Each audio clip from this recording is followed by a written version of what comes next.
Right now, as you watch this, a machine built in the 1970s is drifting through the dark 15 billion miles from home. It has less memory than the greeting card you got on your last birthday. Its power is quietly fading. Its instruments are being switched off one by one. And yet it is still faithfully whispering back to us across a gap so vast that its voice takes almost a full day to arrive. Its name is Voyager 1, and it is the farthest thing the human race has ever touched.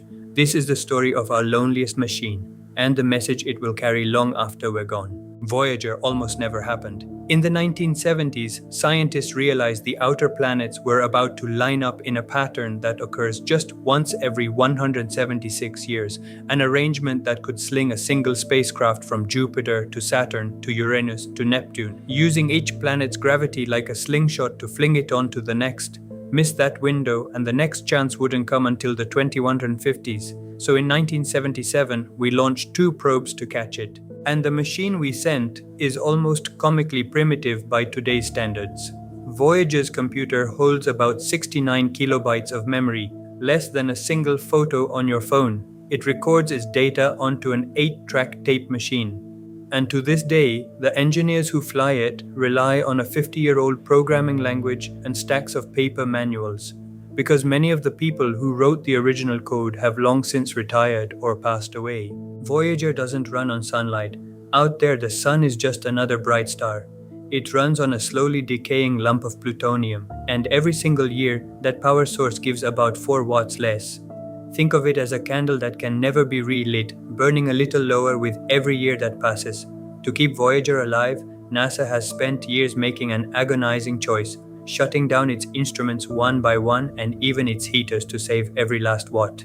It launched with 10 scientific instruments.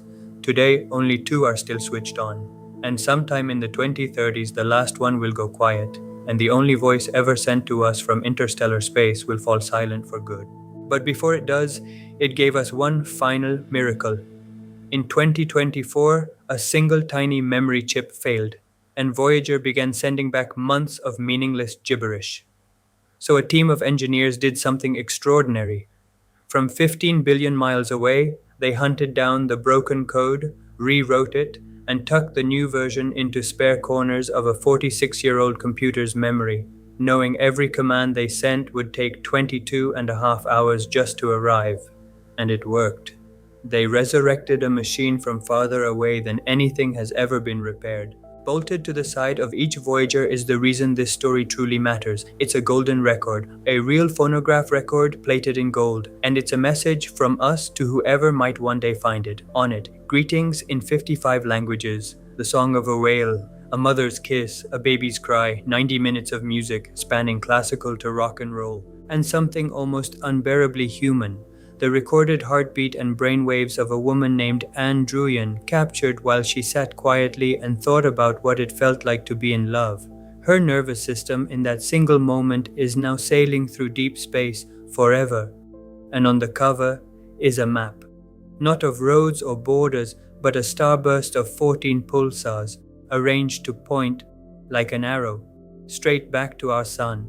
A cosmic, "You are here," etched to still be readable a billion years from now. On Valentine's Day, 1990, Voyager turned its camera around one last time and photographed home from 3.7 billion miles away.